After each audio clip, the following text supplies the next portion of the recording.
kegiatan saya yaitu akan diseminasi praktik baik saya yang telah saya laksanakan di kelas dalam penggunaan TIK, serta di agenda yang kedua nanti Bapak Nur Edi akan menyampaikan paparan atau menyampaikan sosialisasi mengenai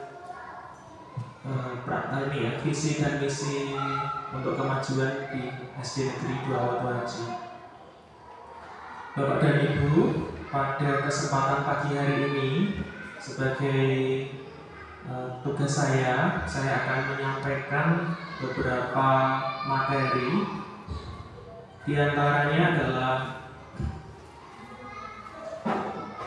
dalam tujuan diselenggarakannya diklat penguatan TIK bagi guru di Jawa Tengah yang diselenggarakan oleh Balai Besar Guru Penggerak Provinsi Jawa Tengah, di mana acara tersebut diikuti setidaknya ada 300 peserta dari berbagai kabupaten di Jawa Tengah.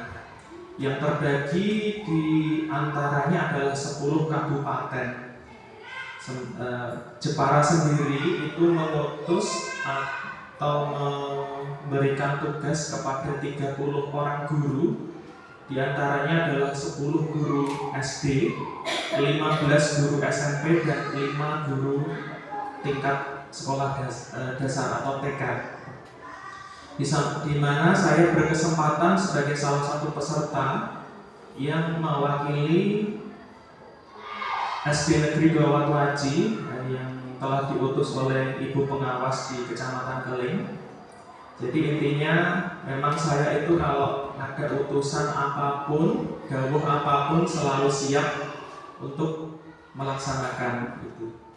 Intinya baik itu untuk diri saya sendiri maupun nantinya akan bermanfaat juga terutama bagi peningkatan pembelajaran yang akan saya laksanakan di kelas, sehingga tuntutan untuk mendiseminasikan hasil praktik baik ini semoga juga memberikan sumbangsih kepada kemajuan SD kita, kepada Bapak dan Ibu sekalian, bahwa apa sih yang telah saya dapat selama 5 hari di Solo ditambah panjang training 2 hari di Jepara. Salah satunya adalah hasil akhir yang nanti akan saya sampaikan.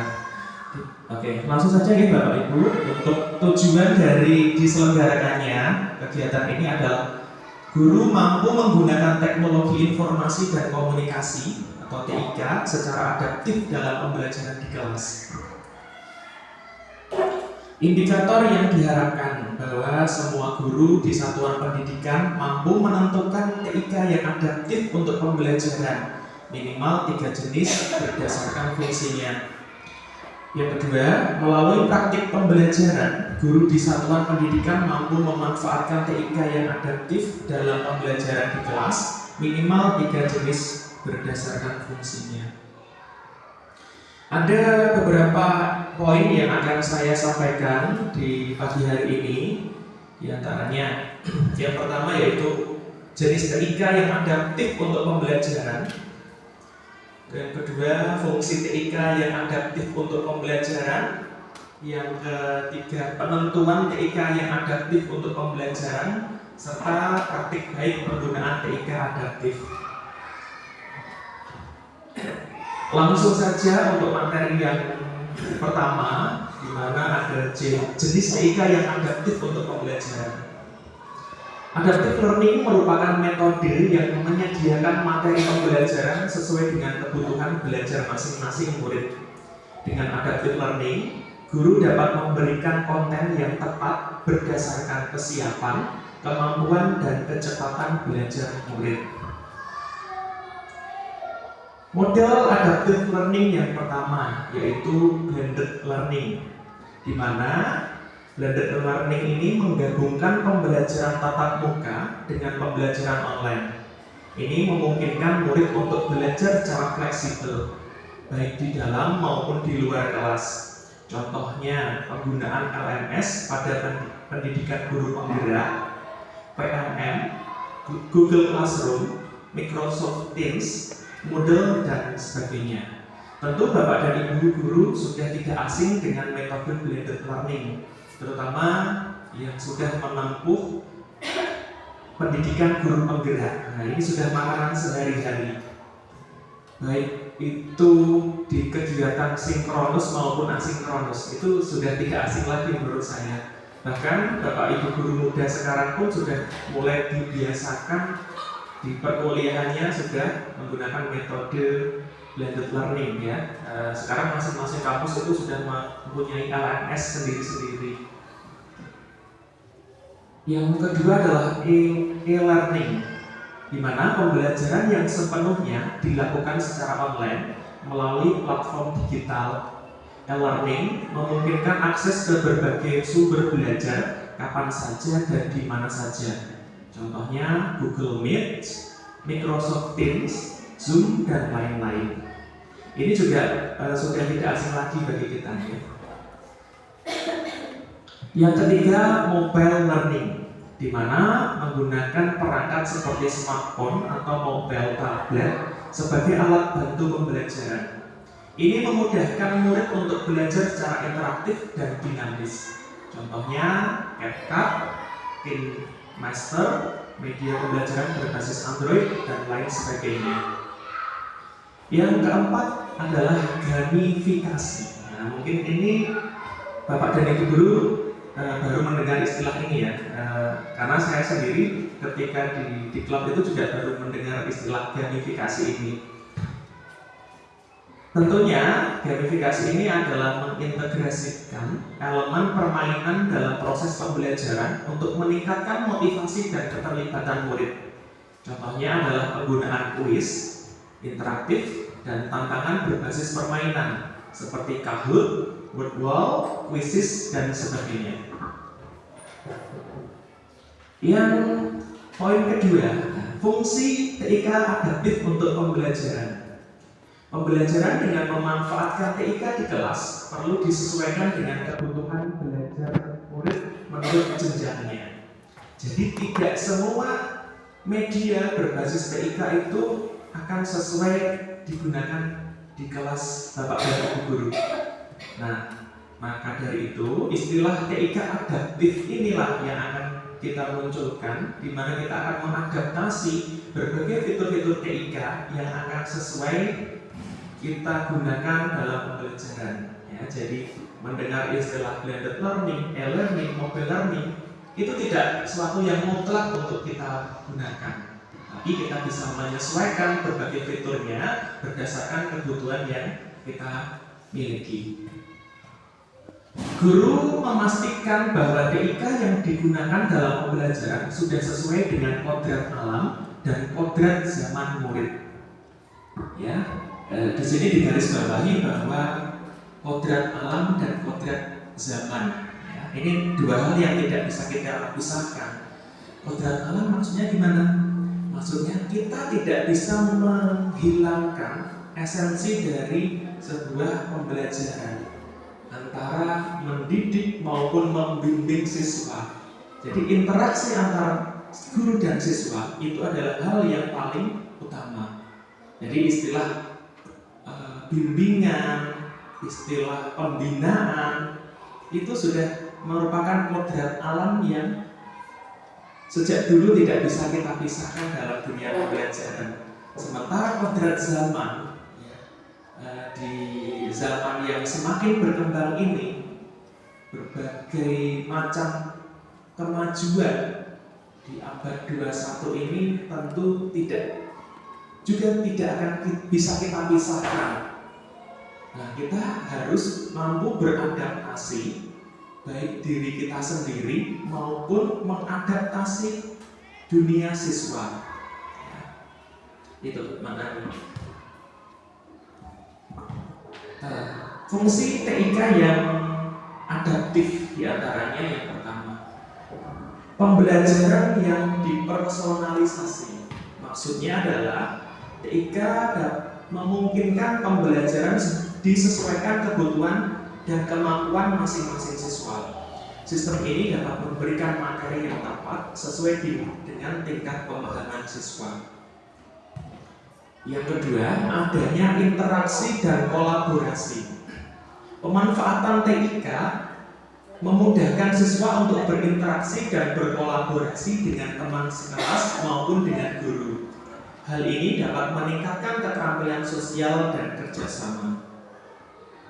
Yang ketiga, akses sumber belajar yang luas.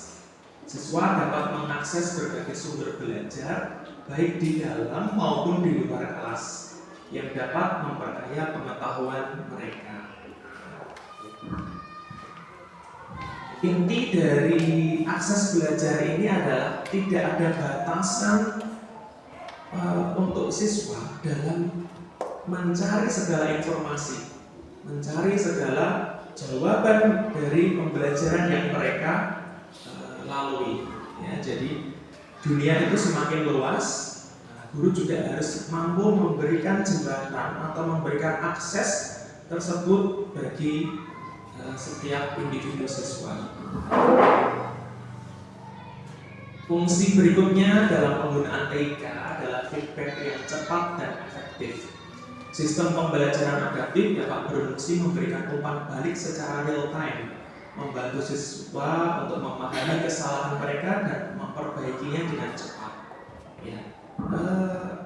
Fitur-fitur ini dapat kita temui pada pembelajaran apabila kita menggunakan sistem ini ya, Google Classroom.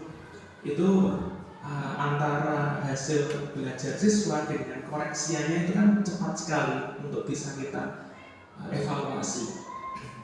Selanjutnya adalah pengembangan keterampilan digital.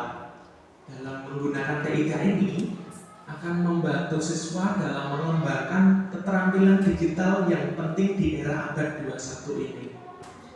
Apabila Bapak dan Ibu membiasakan siswa dalam mengoperasikan berbagai fitur TIK, bukan tidak mungkin itu akan juga bermanfaat bagi dunia kerja siswa nantinya. Mengingat di era zaman yang semakin maju ini, era komputasi, era menghitung dengan teknologi itu semakin masif. Bisa jadi dunia kerja yang akan mereka hadapi akan erat kaitannya dengan teknologi dan informasi. Ya, jadi istilahnya guru juga akan mempersiapkan keterampilan yang dimiliki siswa, baik penggunaan mobile, penggunaan internet, penggunaan fitur-fitur pada komputer. Bahkan di era yang semakin maju ini, Bapak dan Ibu guru juga jangan sampai ketinggalan dengan dunia robot buatan. Nanti akan kita bahas bersama bahwa perkembangan AI ini akan semakin pesat perkembangannya. Bisa jadi murid atau siswa-siswi Bapak Ibu lebih paham AI daripada gurunya. Siswa akan menjawab struktur yang Bapak Ibu berikan, tugas yang Bapak berikan, Ibu berikan itu akan lebih terstruktur bahasanya karena mereka menggunakan AI. Nah, hal ini dua mata pisau yang berseberangan ya Bapak Ibu, di mana ada sisi baik, ada sisi buruknya perkembangan AI ini. Nanti kita akan bahas bersama. Poin yang ketiga, TIK yang adaptif untuk pembelajaran di kelas. Penggunaan teknologi dapat disesuaikan dengan kebutuhan dan kemampuan siswa dalam konteks pembelajaran. Dengan memanfaatkan berbagai jenis TIK adaptif ini, pembelajaran di kelas dapat lebih interaktif dengan sesuai perkembangan teknologi sekarang ini. Karena pengembang aplikasi itu selalu mengupdate apapun berdasarkan kondisi zaman. Ya. Bisa jadi kemajuan yang ada sekarang ini itu sudah akan mulai ditinggalkan. Contohnya dalam desain ketika Bapak Ibu mengajar menggunakan PowerPoint, itu mungkin akan tidak digunakan lagi. kita akan beralih dengan fitur-fitur yang lebih lengkap menggunakan Canva. Itu salah satu contohnya. Yang pertama, adanya platform pembelajaran online. Platform seperti Google Classroom, Edmodo, dan Moodle memungkinkan guru untuk memberikan materi, tugas, dan ujian secara online. Guru juga dapat menyesuaikan konten dan proses sesuai dengan kebutuhan belajar siswa. Nah, penggunaan platform belajar ini sudah saya gunakan ketika tahun 2022 ya Bapak Ibu. Waktu pandemi corona kemarin ya, itu kan suatu perubahan yang sangat mengagetkan, di mana tatap muka di antara guru dan murid itu sangat terbatas. Pada tahun itu kebetulan saya juga ketika guru baru diangkat menjadi CPNS, itu ada program ini ya, implementasi aktualisasi di sekolah, bahwa inovasi apa yang akan saya munculkan. Saya pada saat itu menggunakan aplikasi LMS, Learning Management System, itu berupa SCI Media Online. Ini memang pengembangannya hanya saya lakukan 2 tahun karena berikutnya sudah mulai pembelajaran tatap muka. Tapi pengalaman yang bisa saya munculkan, baik itu pembelajaran secara luring pun bisa kita kombinasikan dengan LMS. Pada saat itu memang aplikasinya berbayar. Satu semester kurang lebih itu ada 180.000. Saya beli lisensinya itu karena memang untuk kebutuhan saya dalam aktualisasi tadi, dan saya gunakan untuk daring kepada siswa. Nah, mungkin di kesempatan lain bisa saya sampaikan di luar paparan praktik baik ini, bagaimana fitur-fitur LMS itu ternyata bisa kita aplikasikan kepada siswa sekolah dasar. Ini ya LMS tadi yang telah saya jelaskan. Ya, contoh yang tidak berbayar itu ada Google Classroom. Apalagi kita punya akun belajar ID itu, fitur-fitur maupun pengelolaan kelasnya akan lebih kompleks dibanding dengan email guru. Memungkinkan guru untuk mengukur kemajuan belajar murid, memberikan umpan balik secara real time, dan dapat menyesuaikan dengan pembelajaran sesuai dengan kebutuhan siswa. Oke, yang ketiga, adanya Artificial Intelligence atau AI. AI ini merupakan kecerdasan buatan atau AI, ya, disingkat AI. Ini dapat digunakan untuk menganalisis data belajar siswa, memberikan rekomendasi yang dapat dipersonalisasi. Contohnya dalam sistem AI ini dapat mengidentifikasi area di mana murid dapat mengalami kesulitan dan dapat memberikan latihan tambahan. Contoh AI yang dipakai dalam pembelajaran seperti ChatGPT, Gemini, Copilot. Jadi ada yang lebih superior daripada Google. Platform seperti ChatGPT, Gemini, Copilot, dan lain-lain akan mampu menjawab semua pertanyaan yang Bapak dan Ibu berikan. Ya, mungkin ada beberapa guru yang mungkin saja belum pernah melihat fitur ChatGPT ini. Akan saya tunjukkan sedikit Bapak.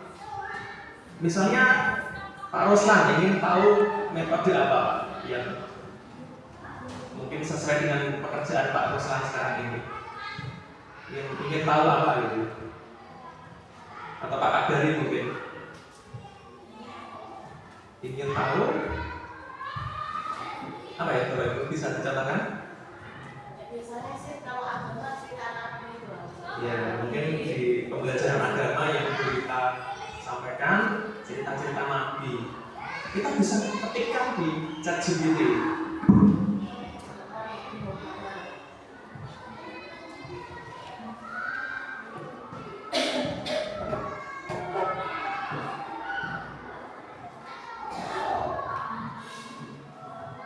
Semua permintaan akan dipenuhi. Tergantung panjenengan mengetikkan apa. Perintahnya misalkan 3.000 kata atau 5.000 kata katakanlah.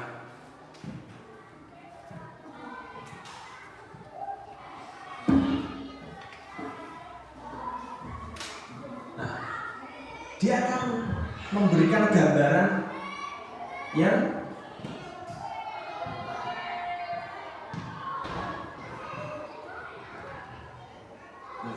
ini terlalu mungkin perintahnya terlalu berat ya.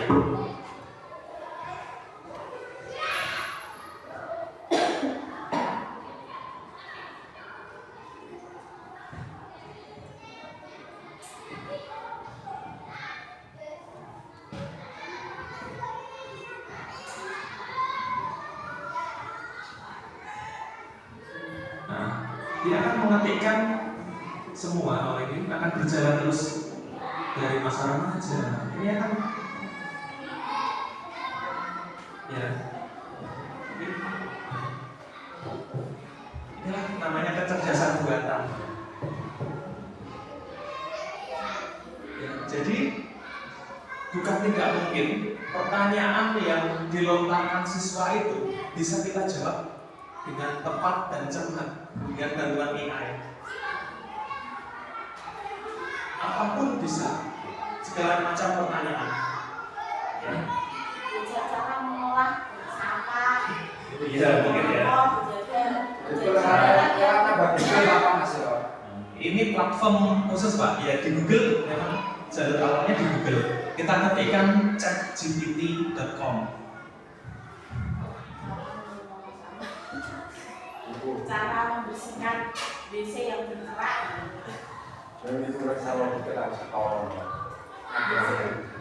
Ini mungkin kalau Pak Roslan ingin tahu cara mengolah kompos.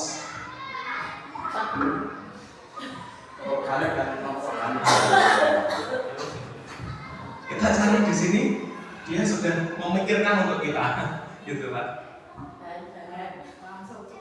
Ya, mungkin kalau Bapak Ibu guru yang sudah tahu ya inilah. Gitu. Tapi bagi yang tidak tahu, ya suatu terobosan zaman ya, bisa kita katakan begitu. Apapun itu Pak. Bahkan ini juga bisa kita uji kebenarannya. Ini saya juga kadang itu tidak habis pikir ya, kok bisa yang menciptakan itu gimana ya. Bahkan kita suruh buat makalah itu tugas kuliah saja itu bisa sekali jadi bisa. Iya itu luar biasanya itu kemajuan TIK ya. Amin terakhir sebenarnya. Itu AI ya. Bahkan nanti ada di lain AI itu ada AR, augmented reality. Ya, itu bisa menggambarkan grafik dan gambar itu secara real time, Pak. Jenengan ingin apa namanya? Ingin ilustrasi misalnya. Ilustrasi pembelajaran praktik perubahan wujud benda dimasukkan dalam AR tadi. Itu akan bisa menggambarkan yang animasinya secara langsung. Tapi untuk tugas yang saya paparkan ini itu belum sampai AR ya. Karena AR itu butuh apa? Butuh pemahaman, butuh juga itu. Biasanya platformnya berbayar untuk AR. Nah, untuk yang keempat adanya permainan edukasi ya, seperti Minecraft, Education Edition, Quizzes, Kahoot dan Wordwall. Ya, ini akan dapat membuat pembelajaran menjadi lebih menyenangkan dan interaktif. Permainan edukasi ini seringkali disesuaikan dengan kurikulum dan kebutuhan belajar murid. Lalu akhirnya studio editing, di mana aplikasi ini melakukan perubahan teks, suara atau film, contohnya CapCut, Canva, KineMaster, Filmora, dan lain-lain. Nah, untuk poin yang keempat, ini adalah praktik baik pembelajaran TIK adaptif yang saya laksanakan di kelas 4, di mana saya membuat 3 tagihan itu berupa materi media ajar. Media ajarnya berbasis Canva, PowerPoint, interaktif. Lalu tagihan yang keduanya saya membuat permainan edukasi berbasis football, serta di kegiatan evaluasinya saya menggunakan aplikasi Quizzes. Ini adalah susunan Canva yang telah saya susun. Jadi kita bisa menambahkan animasi gerak, terus gambar, teks maupun suara di sini. Jadi dengan animasi yang lebih dinamis ini, daya tarik siswa itu akan semakin kuat ke gurunya. Gambarnya gerak-gerak begini kan akan lebih tertarik bagi siswa. Ya, ini ada 22 halaman. Untuk linknya nanti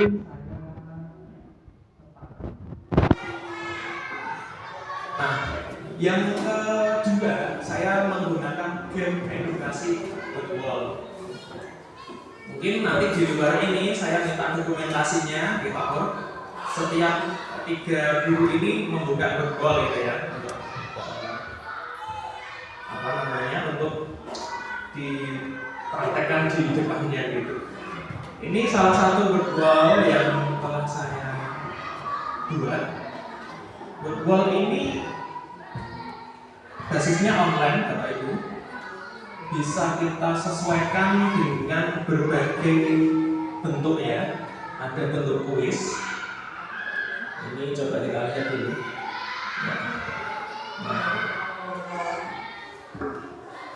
Jadi kuis ini, nah ini kan apa ya?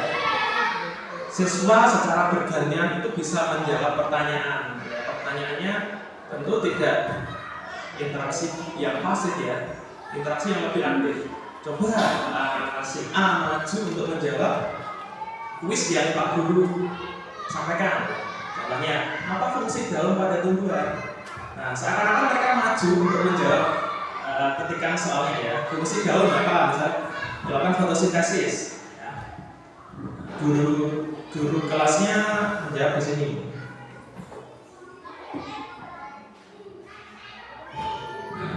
Satu jawaban benar. Kuis. Ini juga bisa kita sertakan gambar. Bagian tumbuhan yang berfungsi sebagai tempat penyimpanan cadangan makanan. Tempat cadangan makanan tersimpan pada buah. Ya.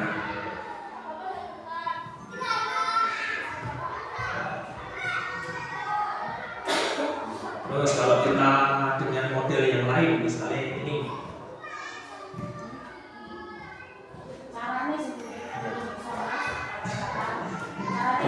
Ya, untuk cara mudah kok. Ini misalnya kita open the box ya, pilih soal yang secara acak. Ini kan siswa yang lebih tertarik ya.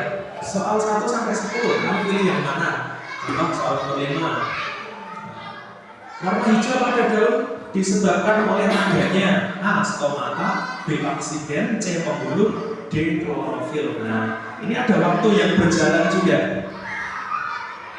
Maka kalau dia kehabisan waktu ya gagal. Kita jawab klorofil. Nah, begitupun soal yang lain. Terus ada spin the well. Ini soal yang diacak.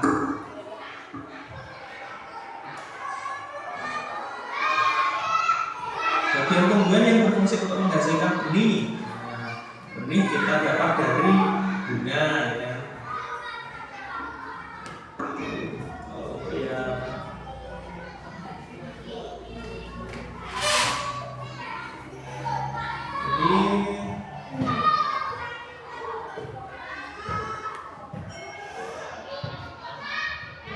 Apa fungsi bunga pada tumbuhan? Bunga pada tumbuhan. Bunga alat perkembangan gitu. Ini dapat kita personalisasi sendiri. Fitur yang di sini anagram. Apa fungsi gaul pada tumbuhan? Ini mereka ini ya, ketik dari soal huruf acak yang tersedia itu. Kira-kira membentuk kalimat apa? Ya?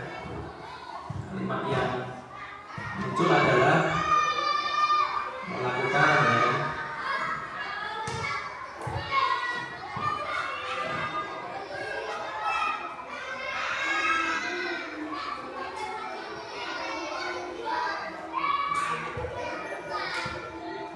Fotosintesis.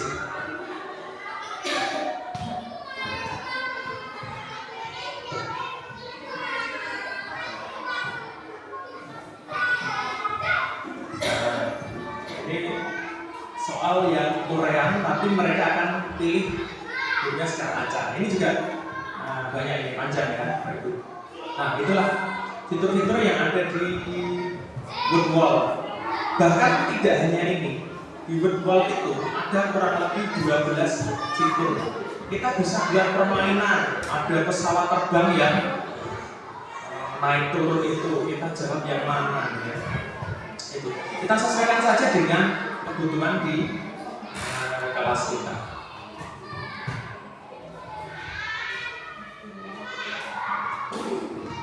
Nah, sementara untuk soal kuisis ini, itu Bapak dan Ibu tidak asing ya soal kuisis ini.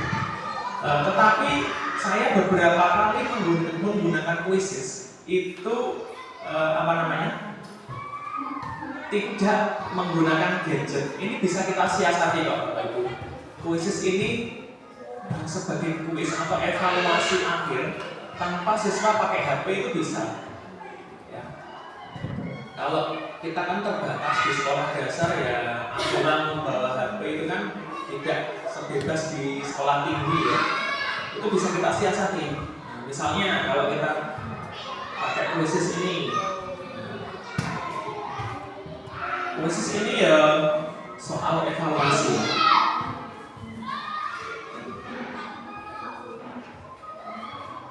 Nah, ini apa keunggulan dari kuisis ini? Adanya kompetisi ya Bapak Ibu.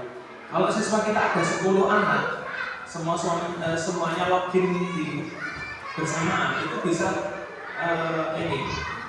rankingnya bisa terlihat. Jadi nilai yang teratas, kedua, ketiga itu bisa muncul gitu ya. Bahkan pada tumbuhan berfungsi untuk misalnya mengangkut air dan zat hara ke daun.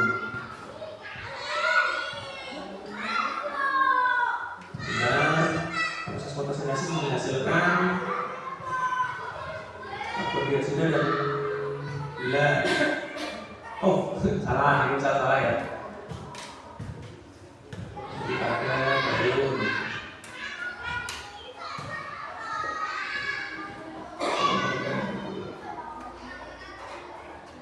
Sinar matahari. Kita selesaikan 10 nomor. Nah, Bapak Ibu guru pun bisa menggunakan ini tanpa HP. Misalnya ada 10 siswa di kelas, cukup pakai ini lembar jawab saja. Lembar jawab disiapkan oleh siswa. Jadi siapkan kertas dan pensil. Soal nomor 5, Bapak Ibu menyampaikan di depan kelas, siswa menjawab, ya. dibatasi waktu kan tentunya. Nah, kalau sudah selesai dikoreksi sekali itu juga. Nah, jadi batang yang berfungsi menyimpan dan segala makanan dapat digunakan pada tumbuhan, sagu ya. Ada siswa yang menjawab sagu betul. Nah, betul dicetak, kalau salah disilang. Ya. Itu apa ya? Evaluasi yang lebih cepat menurut saya. Bunga pada tumbuhan berfungsi untuk alat reproduksi.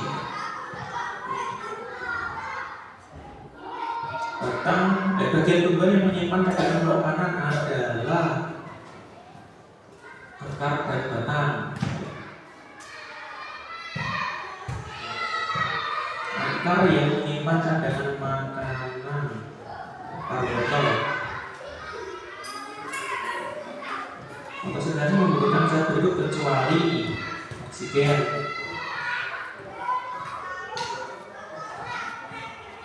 Bagian tumbuhan yang berfungsi menyerap air dan mineral.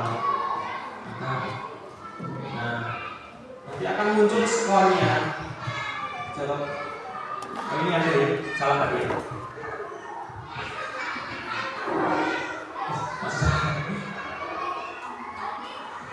Saya lupa. Ini hasilnya, gamenya selesai. Kira-kira 90 ya.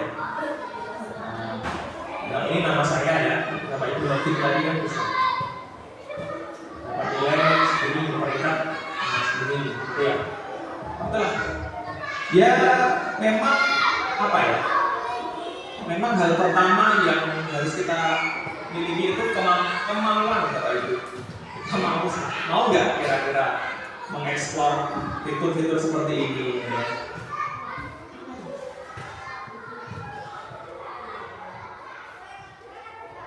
Nah, kalau kita punya